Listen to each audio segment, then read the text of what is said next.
As you no doubt know, though, especially if you watch this channel, Julian Assange is being kept in Belmarsh prison after serving his time for violating bail, an extortionate 50-week sentence, of which he's served over half his sentence. So he is eligible now for release. He should be released.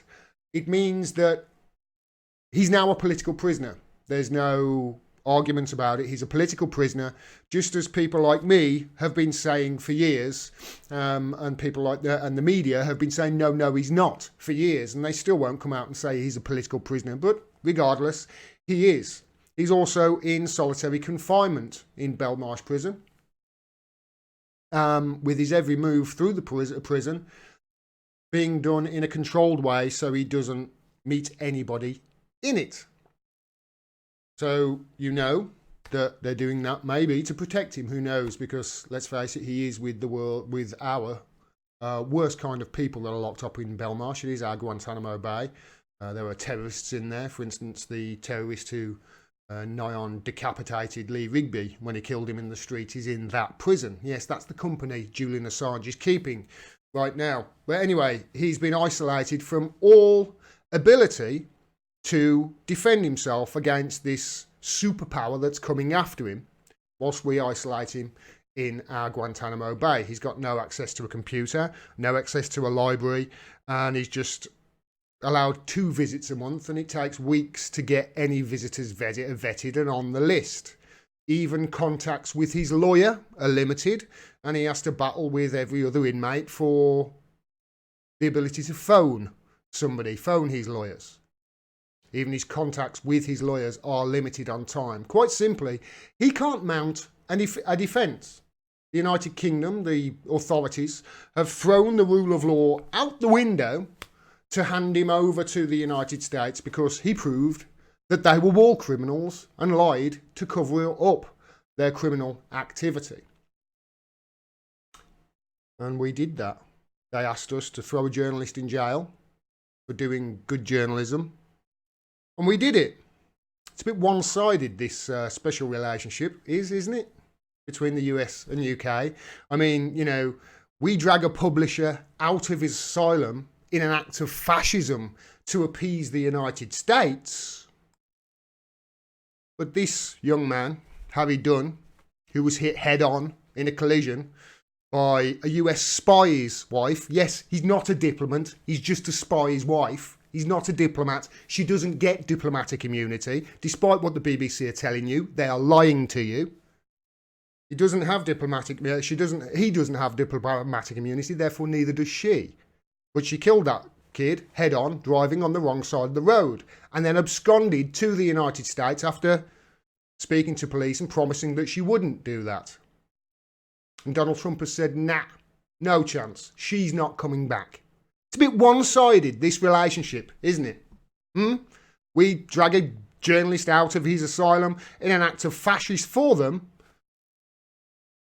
One of their people, one of the Americans kill a kid in an act of, let's face it, driving without due care and attention, at the very minimum.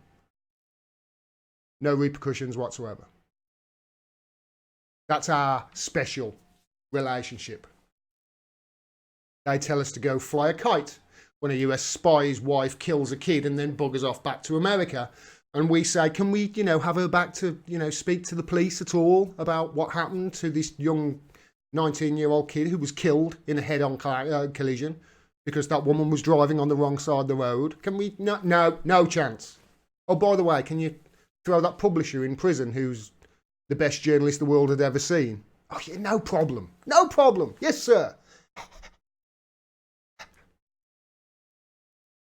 Basically, how can people say that we're not America's lapdog?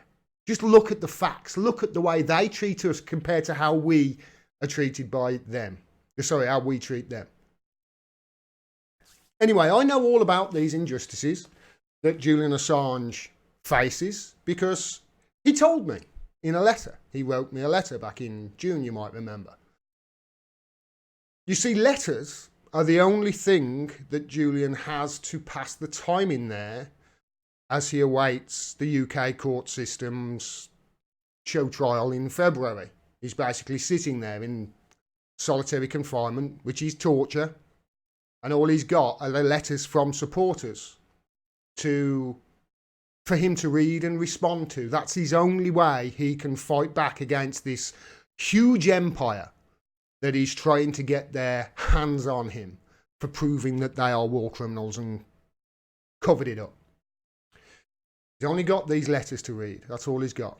Well, for 3 months, it seems, he didn't even have that. This is a letter that he wrote to somebody that's been published. He thanks the person who's sent them who sent him a letter, and he said, I am the whale, but you are the surface and have grasped the line. P.S. Belmarsh Prison put all my mail somewhere they couldn't find for the last 3 months. JPA, Belmarsh, Londonistan, UK. Couldn't find his letters for 3 months. 3 months. Remember, that's the only thing he's got, is his letters. That's all he's got to read are his letters. It's the only thing he's got to keep him sane, to keep his spirits up whilst, these 2 superpowers, 3 if you include, 3 powers if you include Swindon, are all ganged up on him to try and get him. And, obviously Ecuador and along with that and Australia, so that's what, 5 countries have conspired to... Well, let's remind you of what Nils Melzer said, shall we? This is something he said. Nils Melzer, remember, he's the United Nations expert, their rapporteur on torture. He said, when you have a judicial system that prosecutes whistleblowers, or let alone journalists that have exposed serious crimes, but they don't prosecute the exposed crimes which are much more serious, then you clearly don't have equality before the law. Something else he said. Assange was in prison for more than 6 years under the permanent sword of Damocles of extradition to the United States, and was constantly threatened and humiliated by the media, politicians, and after the exchange of government in Ecuador, increasingly by embassy staff. As a direct consequence, he now suffers from severe chronic anxiety, neurological symptoms, and post-traumatic stress syndrome. Like I said, that's Nils Melzer, the United Nations Special Rapporteur on Torture. Torture is his level, that's his field of expertise. He said this when at the end of his report on Assange, because when he went there, he was just as clueless as the ordinary person on the street as to what Julian Assange represents and what he did.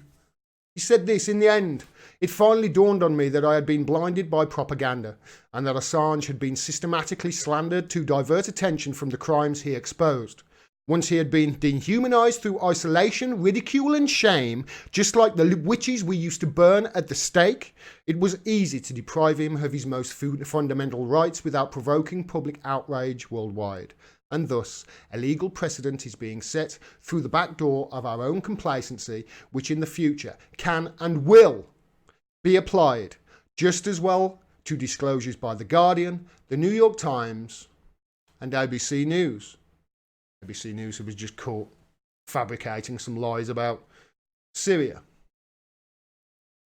That's what the United Nations expert on torture says. It's unreal. It really is. I mean, I don't even know how they can pretend that they're not torturing this man. How they can pretend they're not treating him in an inhumane way. This is something else Nils Melzer said. The United States wants to make an example of Assange in jail. Well, they certainly are, aren't they? They're not even giving him his letters now for a period of 3 months. I wondered why he didn't reply to my second letter. I thought he hasn't replied. Why is that? Did it get to him? Did he just forget that he sent me a letter? Obviously he's in a dire situation there. No, turns out he probably didn't get it, just as I thought the case would be. He's isolated there. With regards to the torture of Assange and the way the United Kingdom, the United States, they're torturing him. Let's face it, they would rather he just die in prison. At least when Saudi Arabia killed Khashoggi, the torture and his pain was over quick. This is a slow, drawn-out murder of a journalist for proving war criminals were war criminals and that they lied to cover up their war criminal activity. It's absolutely disgusting. And our country is doing it. His next court appearance is on Monday, the 21st of October, which is 6 days from now. That's Monday coming up. Please, please, if you can, be there. Bring a friend.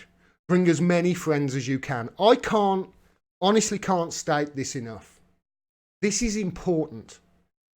This is the biggest threat to press freedom the world has ever faced. Let me say that again.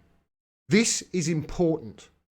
This is the biggest threat to press freedom that the world has ever faced in an era when the fourth estate is needed more than ever to expose the corrupt elite who will strip every freedom you have to keep their secrets and to hold on to their power.